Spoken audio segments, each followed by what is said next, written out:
अब देखते हैं सममित आव्यूह क्या होता है। सिमेट्रिक मैट्रिक्स क्या होती है? एक वर्ग आव्यूह ए आई जे, ठीक है ना, सममित आव्यूह कहलाता है यदि और केवल यदि, ठीक है ना, ए आई जे बराबर ए जे आई, प्रत्येक आई जे के लिए अर्थात ए डैश इज इक्वल टू ए हो तो आव्यूह ए सममित आव्यूह कहलाता है, ठीक है ना। अब देखिए कैसे, यहाँ पे मान लीजिए कोई एक मैट्रिक्स ए बराबर लिखा हुआ है 3 - 4 - 4 6, तो इसका ट्रांसपोज क्या आएगा? रो को हम कॉलम में लिख देंगे और इस वाले रो को कॉलम में लिख देंगे, ठीक है ना। तो अब देखिए ध्यान से कि इन दोनों मैट्रिक्सों में क्या हुआ कि ए डैश बराबर ए ही हो रहा है। अगर उसकी ट्रांसपोज मैट्रिक्स हम निकाल रहे हैं और पुनः से वो ए ही बन रहा है तो हम क्या कह सकते हैं? आव्यूह ए एक सममित आव्यूह है। मतलब किसी भी आव्यूह का अगर हम ट्रांसपोज निकालते हैं और वो पुनः वही आव्यूह बन जाता है तो वो सममित आव्यूह कहलाता है, ठीक है। अब देखते हैं हम विषम सममित आव्यूह। विषम सममित आव्यूह क्या होता है? एक वर्ग आव्यूह ए विषम सममित आव्यूह कहलाता है यदि और केवल यदि ए आई जे बराबर क्या हो जाए? माइनस में ए जे आई हो जाए, ठीक है ना। कब? जब i is does not equals to j हो, ठीक है ना। और जीरो कब हो जाता है? जीरो कब होता है? जब आई बराबर जे हो। जीरो कब होता है? जब आई बराबर जे हो। कहने का मतलब जब आई और जे बराबर हो तब जीरो होता है। मतलब जैसे किसी भी मैट्रिक्स में A11 A22 A33 A44, मतलब जब दोनों आई और जे दोनों इक्वल होते हैं तो वहाँ पे वो एलिमेंट क्या होना चाहिए? जीरो होना चाहिए, ठीक है ना। अर्थात यदि ए डैश बराबर माइनस ए हो तो आव्यूह ए विषम सममित आव्यूह कहलाता है। अब देखते हैं विषम सममित आव्यूह का एक एग्जाम्पल। मान लीजिए कोई एक मैट्रिक्स ए बराबर क्या है? 2x2 की मैट्रिक्स है, 0 - 2 2 और 0 है। अगर इसका हम ट्रांसपोज निकालें तो क्या हो जाएगा? रो का कॉलम में हो जाएगा और इस वाले रो का कॉलम में हो जाएगा। तो देखिए ये आपका बन गया। अब देखिए ध्यान से कि इस वाले मैट्रिक्स में और इस वाले मैट्रिक्स में केवल अगर माइनस कॉमन ले लिया जाए या माइनस से मल्टीपल कर दिया जाए तो ये फिर से वही मैट्रिक्स बनने वाली है, ठीक है ना। अगर इसमें से माइनस कॉमन लिया तो इस कॉमन लेने का मतलब ये होता है केवल एक रो से या एक कॉलम से कॉमन लिया जा सकता है, ठीक है ना। लेकिन अगर किसी का मल्टीपल आई होता है तो पूरे के पूरे एलिमेंट से होता है। जब हमने माइनस कॉमन लिया तो ये माइनस बाहर आ गया और यहाँ पे माइनस बाहर आ गया तो ये प्लस और ये वाला माइनस हो गया और यही सेम टू सेम मैट्रिक्स यही बनेगी। तो यहाँ पे क्या हो जाएगा? ए डैश बराबर माइनस ए। अतः आव्यूह ए एक विषम सममित आव्यूह है। अब कुछ प्रमेय हैं विसम्मित और विषम सममित आव्यूह से, वो देखते हैं। पहली प्रमेय क्या है? विषम सममित आव्यूह के विकर्ण के सभी अवयव शून्य होते हैं। विषम सममित आव्यूह के विकर्ण मतलब जो मुख्य विकर्ण है उसके सभी अवयव क्या होते हैं? शून्य होते हैं।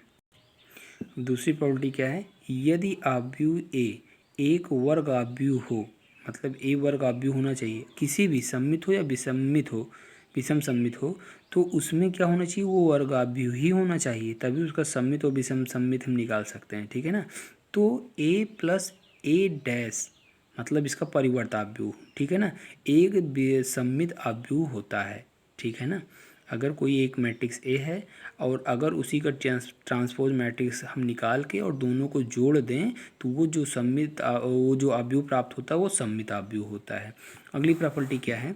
अब इसी प्रकार यदि एक वर्ग आव्यूह हो तो अगर जो हमें ए आव्यूह दिया है उसका हम ट्रांसपोज मैट्रिक्स निकाल दें और ए का ट्रांसपोज मैट्रिक्स को घटा दें, ए से ट्रांसपोज मैट्रिक्स मतलब ए माइनस ए डैश कर दें तो वो जो आव्यूह प्राप्त होता है वो विषम सममित आव्यूह कहलाता है। देखते हैं कि एग्जाम्पल।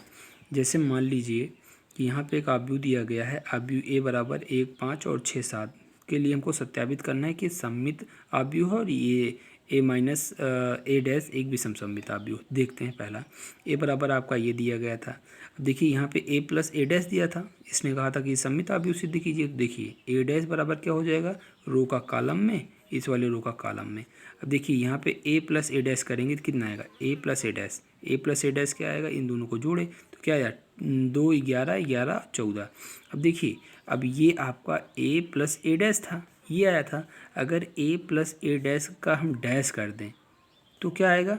2 11 11 14। अब देखिए ये जो हमारी मैट्रिक्स थी और इसका जब ट्रांसपोज मैट्रिक्स निकाले तो फिर से वही मैट्रिक्स बन गई, क्योंकि इसीलिए तो बोला ना कि ये अगर है तो एक सममित आव्यूह है। तो यहाँ पे देखिए फिर से वही मैट्रिक्स बन गई, इसकी ट्रांसपोज भी, और यही पढ़ाया गया था अभी उसमें, ठीक है ना। तो ये आपका क्या हो जाएगा, सममित आव्यूह, ठीक है। अब देखते हैं अगर a माइनस ए डैश करें, ठीक है ना, तो कितना आएगा, a माइनस ए डैश हो जाएगा 0 माइनस 1, 1 और 0।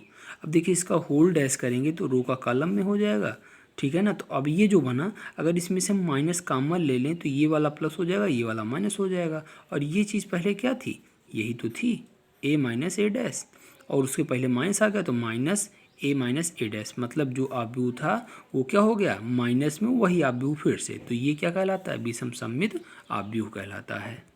अगली प्रॉपर्टी देखते हैं, प्रत्येक वर्ग आव्यूह को एक सममित तथा एक विषम सममित आव्यूहों के योग के रूप में सिर्फ एक ही तरीके से लिखा जा सकता है। मतलब कोई भी आव्यूह हो, ठीक है ना, उसको विषम सममित या सममित आव्यूह लिखने का केवल एक ही तरीका है योग के रूप में। कैसे, माना ए एक वर्गाव्यूह है, तब हम जानते हैं क्या कि a1/2 a plus A dash, अगर कोई आव्यूह कोई भी आव्यूह हो दिया गया है लेकिन वर्गाव्यूह होना चाहिए, ठीक है ना, जिसका रो और कॉलम क्या होना चाहिए, इक्वल होना चाहिए, ठीक है।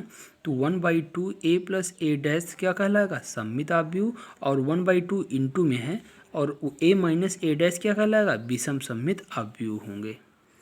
देखिए यदि a एक वर्ग आव्यूह हो तो a डैश तथा a डैश a सममित आव्यूह होंगे। यहाँ पे देखिएगा a डैश का मतलब जो आव्यूह a है वर्ग आव्यूह, उसका और ट्रांसपोज मैट्रिक्स का गुणा हुआ है, और इसमें भी ये गुणा है, ठीक है ना। और दूसरा पॉइंट क्या है, यदि एक आव्यूह सममित तथा विषम सममित दोनों है तो वह शून्य आव्यूह ही होगा। अगर कोई एक आव्यूह ऐसा है कि वो सममित भी हो जाए और विषम सममित भी हो जाए, अगर ऐसी कंडीशन है तो वो केवल शून्य आव्यूह ही हो सकता है और कोई आव्यूह नहीं हो सकता।